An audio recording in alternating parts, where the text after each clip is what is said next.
Hi,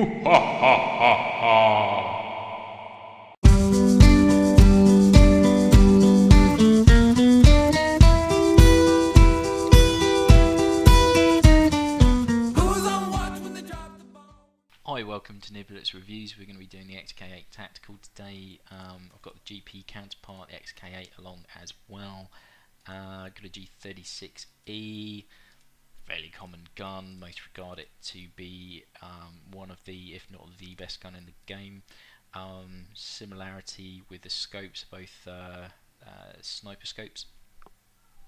Anyway, we've got a 2 towers.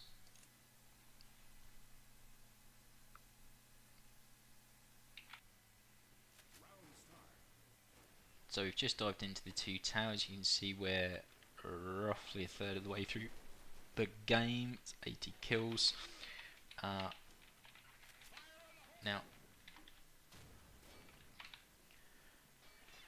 do have a camping little tosser in our bottom room.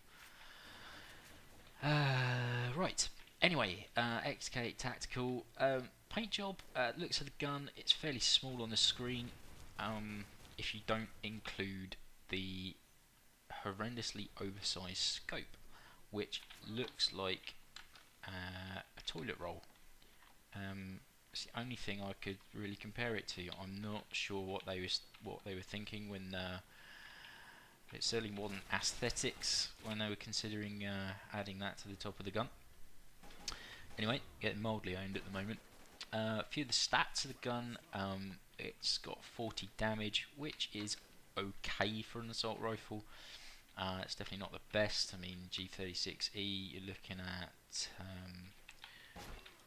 good deal more. 45. It does make up a little bit of that on the. Does make up a little on the fire rate, which is fairly high, which is 74 compared to 68.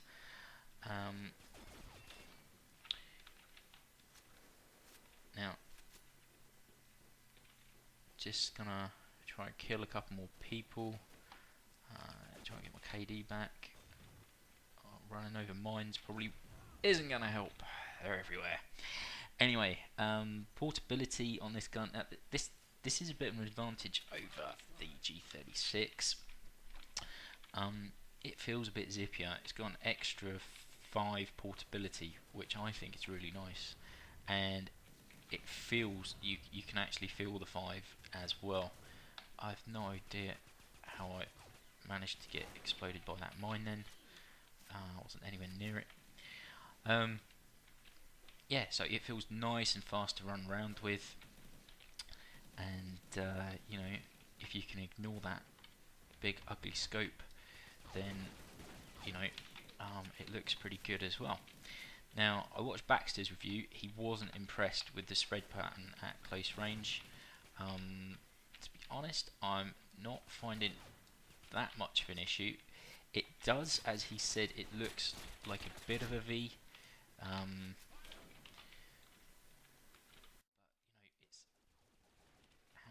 Use these things, I think. You know, you've just got to get used to them. And I mean, this is an NX weapon, so one of the main things you might be looking at here is whether you're gonna buy it for any length or time or permanent. So I'll try and restrict my comments to that. Go through some of the other stats for the gun. Accuracy 88, so you've got 2 less than the G36 at 90, but that's not bad. You know, it's still a very high accuracy gun.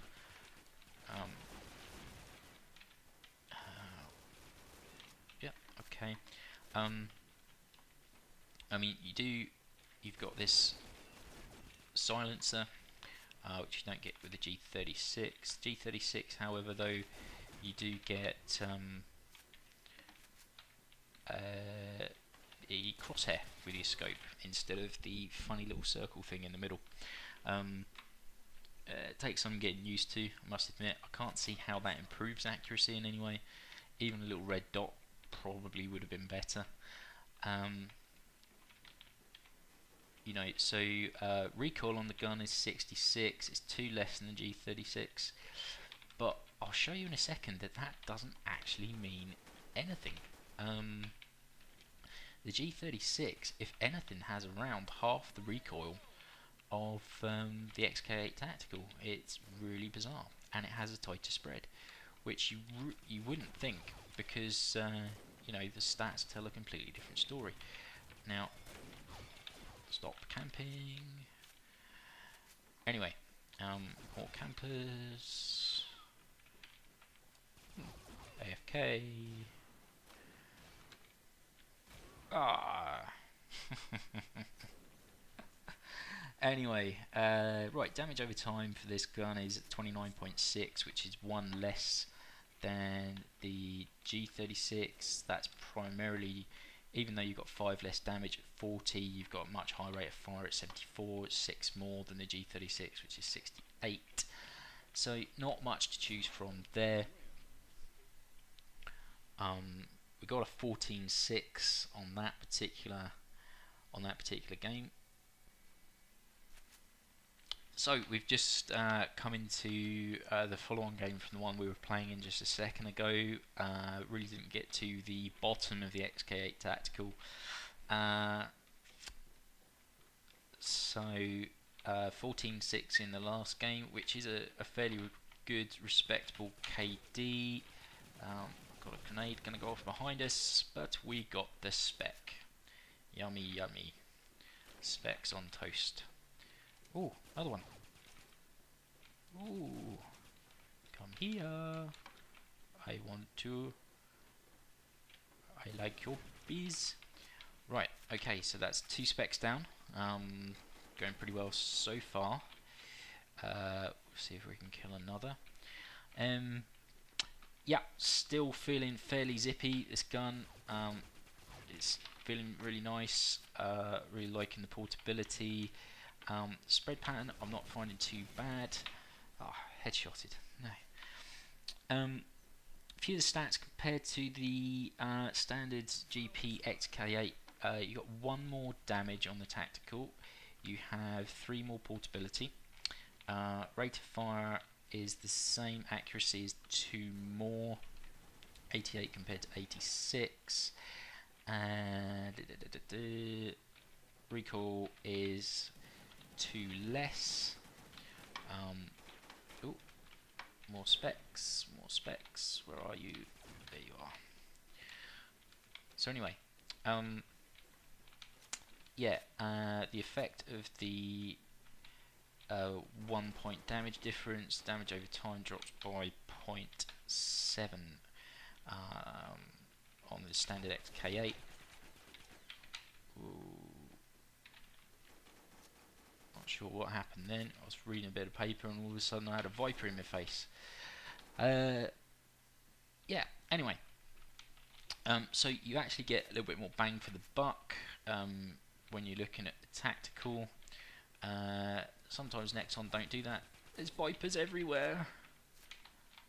I mean, what is the deal with that?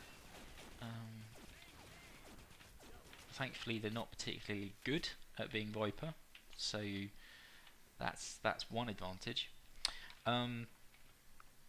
Right, okay, I want to do these spread and recoil tests in a second if I can. I'm a little bit scared I'm going to get Vipered to death, but you know, if we run back over here, they should be, you know, leaving their base around now, and we should get like a minute's peace. So we'll pick a wall. Now, mouse held still as usual. Now I'm going to show you the difference between the recoil 2 less than G36, which means absolutely jack in this case. Right, okay, so what we'll do is mouse held still. Now you can see jinx left and right. It's fairly tight once it actually gets up there. Sorry, I had to kill that guy. Compare that to the G36, mouse held still, and see, it doesn't kick up as much. The spread seems a little bit tighter. Oh, another fucking Viper everywhere. Any M32'd me. Right, okay, right, we'll do another bit of spread test in a second once I've gone and killed the Vipers, who are actually really rather annoying. So you sod off. Oh no. Anyway, see if we can find a bit more of a protected wall to do this on, because I really want to show you the difference in the recoil, because I find it quite interesting. So use this wall, mouse held still. Now you can see jinks left and right, tight when it gets to the top of the arc. This is the standard XK-8, which you can see is bent off to the right weirdly, and G36, you know, that was a bit of a strange one for G36. We'll try that again. It's usually quite tight, not a lot of recoil there, but you go to the XK-8 Tactical, and you know that's the G36 point there, and it just, you know, carries on going. So the G36 has a tighter spread and less recoil. So even though it's meant to have 2 more on the stats than this gun, so not entirely sure what those stats are telling us there. You know, I think next one kind of just made them up. I think that spec is now camping, so we'll go and say hello. Where are you? Where are you? Okay, so anyway, overall impressions of the XK-8. It's nice and zippy. It's quite small on the screen, even with the ridiculous toilet roll for a sight that they've given it. You know, there's Vipers coming out of my ears.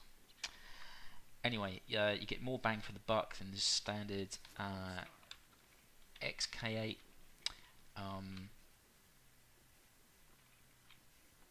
For GP, so it's good in that regard. I think the portability is better than the G36. It feels nice, and I think I've said zippy a number of times. If you're from the UK, you will recognise a show called